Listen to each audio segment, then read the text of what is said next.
नहीं कहते कि तुम 24 घंटा जाकर मंदिर में बैठ जाओ या 24 घंटा जाकर कथा में बैठ जाओ या 24 घंटा जाकर तीर्थ में बैठ जाओ। ना ना ना ना,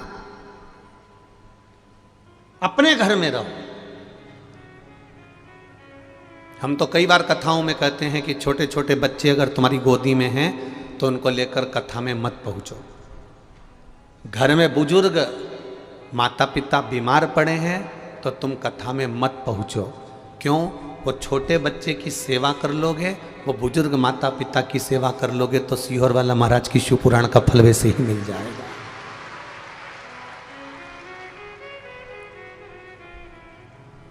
बच्चे कष्ट में हो या घर के बुजुर्ग कष्ट में हो और आप बैठकर कथा का रस तत्व ग्रहण करो, ये हमको अच्छा नहीं लगता। प्रयास करो।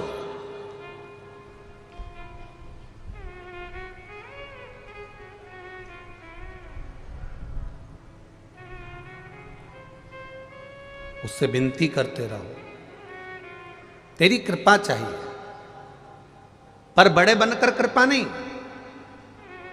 एक बड़ा बेटा होता है, एक छोटा बेटा होता है। बड़ा बेटा थाली लेता है, एक जगह बैठकर भोजन करते रहता है। छोटा बेटा का काम क्या होता है? माँ उसको रोटी में घी लगाती है, नमक मिर्ची लगाती है, फिंगर बनाती है, उसके हाथ में पकड़ा देती है, बच्चा खाता रहता है। माँ का पल्लू पकड़कर माँ के पीछे पीछे जाता रहता है। माँ इधर जाए वो खाता खाता उधर चले जाए, माँ उधर जाए वो खाता खाता उधर चले जाए, माँ उधर जाए वो खाता खाता उधर चले जाए। एक बड़ा बेटा है जो एक जगह बैठकर खा रहा है, एक छोटा बेटा है जो माँ के पीछे पीछे दौड़ दौड़ कर खा रहा है। भगवान से कहना हमें इतना बड़ा मत बनाना कि हम एक जगह बैठकर तेरा भजन कर सकें। हमें छोटे बच्चे की तरह बनाना, चलते फिरते तेरा भजन करें और अंत में तर जाए। इतना छोटा बनाना। छोटा बच्चा चलते चलते भोजन कर रहा है और माँ के पीछे चल रहा है, उसी तरह हमको इतना छोटा बनाकर रखना कि चलते फिरते तेरा नाम भजें। हम कोई तपस्वी नहीं बनना चाहते, हम साधक नहीं बनना चाहते, हम संत नहीं बनना चाहते, हम साधु नहीं बनना चाहते। हम तो अपने घर में रहना चाहते हैं, अपनी गृहस्थी में रहना चाहते हैं, अपने परिवार में रहना चाहते हैं, पर छोटे बनकर रहेंगे तो सुखी रहेंगे। सुखी।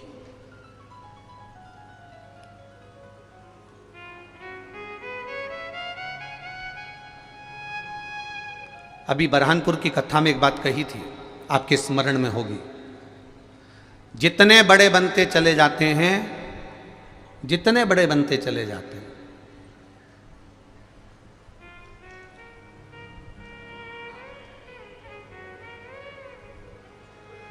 उसकी दो चीजें उसके पास से चली जाती है। हम जितने बड़े बनते चले जाएंगे उसकी दो चीजें उसके पास से चली जाएंगी। क्या क्या? एक उसके चेहरे की स्माइल और एक उसके थाली में मलाई। थाली में भोजन में उसके ना तो घी मिलेगा, ना शक्कर मिलेगी, ना रबड़ी मिलेगी, ना बालूशाही मिलेगी, ना जोरदार एक से बढ़कर एक मालपुआ रबड़ी कुछ भी उसकी थाली में नहीं मिलेगी। जितना बड़ा बनता चले जाता है उतनी उसकी स्माइल कम हो जाती है, हंसी कम हो जाती है और थाली में भोजन की मात्रा कम होती चली जाती है। तो ऐसा बड़प्पन किस काम का? ऐसा बड़प्पन किस काम का कि तुम चार लोगों में खुलकर हंस भी नहीं सकते?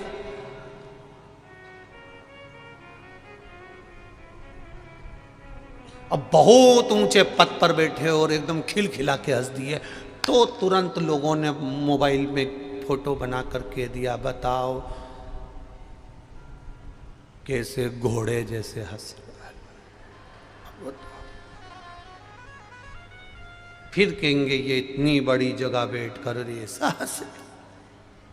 अब बहुत सावधानी रखना पड़ती है, इसलिए जो बड़े बड़े लोग होते हैं VIP, उनको तुम ज़्यादा हंसते हुए नहीं देख सकते। उनको हंसना भी होता है तो बेचारे ऐसे हंसते हैं, थोड़ा सा मुंडा हिलाएंगे, ज़्यादा हिलाएंगे तो ये बेचारे यूं चले जाएंगे। ज़्यादा बड़े बने तो दो चीज़ चली गई, हंसी चली गई और एक थाली में से भोजन कम हो गया।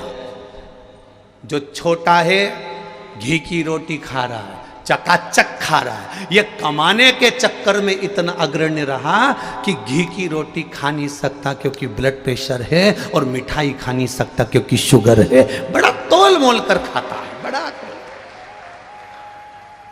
गया,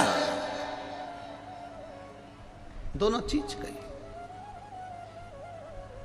बड़ा एक निवेदन आपसे, इतने बड़े ना बनिएगा, छोटे बनकर चलिए, छोटे बनकर। उसका सुख आपके जीवन को आनंदित देगा। इसीलिए आपको कथा में पहले भी कहा, बरहानपुर की कथा में कहा, परभणी की कथा में कहा, मालेगांव की कथा में कहा कि आपके पास में छोटा बच्चा है, छोटे बच्चे हैं, छोटे छोटे बच्चे हैं, या घर में बुजुर्ग माता पिता हैं, या वो बीमार माता पिता हैं, तो ये व्यासपीठ हमेशा कहती आई है, पहले उस बच्चे की परवरिश करो, पहले उस माता पिता की सेवा करो, तुम्हें कथा सुनने की जरूरत नहीं पड़ेगी, भोलेनाथ तुम्हारे पास पहुंच जाएगा। ये व्यासपीठ पहले भी कहती आई, आज फिर कह रही है, करो सेवा। सेवा में जो सुख है वो दुनिया में कहीं सुख नहीं होगा। सेवा में जो आनंद है वो दुनिया में कहीं नहीं होगा।